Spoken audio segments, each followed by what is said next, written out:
Well, good morning, everybody. Max and Max's Models here, and I thought I'd do something a little bit different today. I got up kind of late and was trying to figure out what to do the video on this morning, and I got a call from Steve M., who I'm going to call Super Steve because he is a super guy with a great knowledge of the model industry. And we wound up having a chat, which led me to today's subject matter. Don't forget, most of the ideas I get for this don't really come from me. My mind simply isn't that fertile. They come from the things you guys say and mention. So keep those cards and letters coming. What we were talking about was when we were kids back in the 60s and the 70s, how much a model cost and how much you had to save and scrimp and work to get the money for a single model, and how you made your decision process on what to get. And today, kids kind of laugh when they talk about, oh, this model's only 99 cents. But you have to remember, back then, I had an allowance of 30 cents a week. It took me a month to save up the money for a single model, a tube of glue, maybe a jar of paint, which usually lost out to the hot dog because there was a hot dog stand right next to the model rack at the dime store, for those of us who can remember 5 and dimes, which, by the way, I personally think was marketing genius. But it started me to thinking, and Steve and I chatted about this. What is the thought process of a kid when you have to buy a model? You have to make a choice. Now, we've all talked about this before. That isn't really the point I wanted to make this morning. The point I wanted to make was how many of us actually learned the value of money, the value of a dollar, through the decisions we were forced to make picking out our models. How many times do you think, well, if I buy the 69-cent model, I can buy 2 jars of paint to go with it, or if I buy the 99-cent model, I might not be able to get paint at all. And you start putting this valuation on things based on what you can afford. Basically, you're learning to budget. You're learning how money works.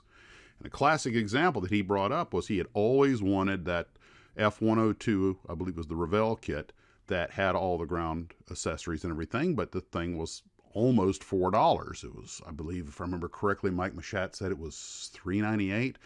But later on, they couldn't sell them because it had broken the impenetrable glass ceiling of the $3 kit. But they wound up selling just the airplane without all the ground accessories for less than $3, and it sold fairly well. Of course, yes, we all know what that kit's worth today, but oh, come on. None of us really foresaw eBay or collectibles. Okay, so no judgment. But the point I'm getting at is, how many of us actually started to learn about the value of work or saving money and patience? You may have had to save 2 or 3 or 4 weeks just to get a single model. So we really, at a young age, aside from our creative juices being allowed to flow and our dexterity and everything and all our artistic talents and our imaginations all being expanded by models, in the background, and our little human brain cogitator machines on the lower part of the something of the brain that does whatever it does that makes that magic happen, we started learning the value of money.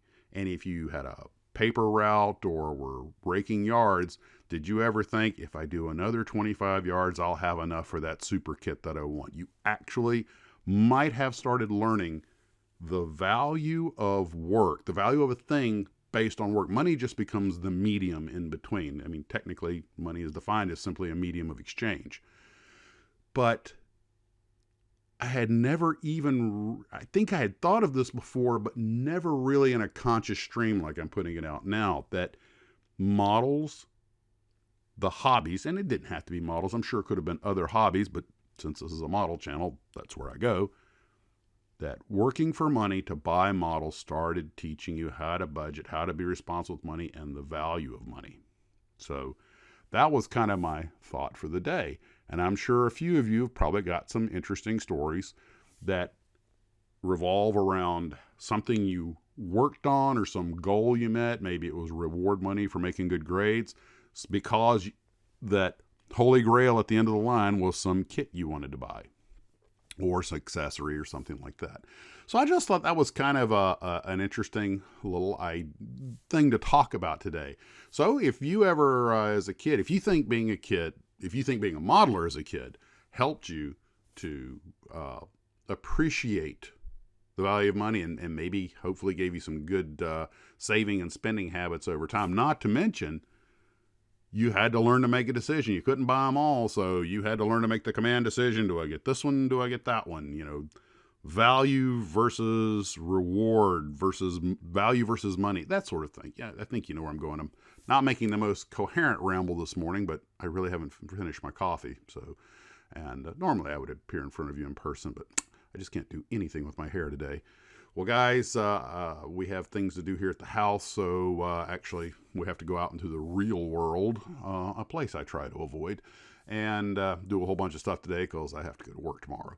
So hopefully I'll get something out this evening. I hope to get a little modeling time in the afternoon. I want to start looking at the weights I'm going to need to put in that B25 to keep the nose down, and a whole bunch of other things.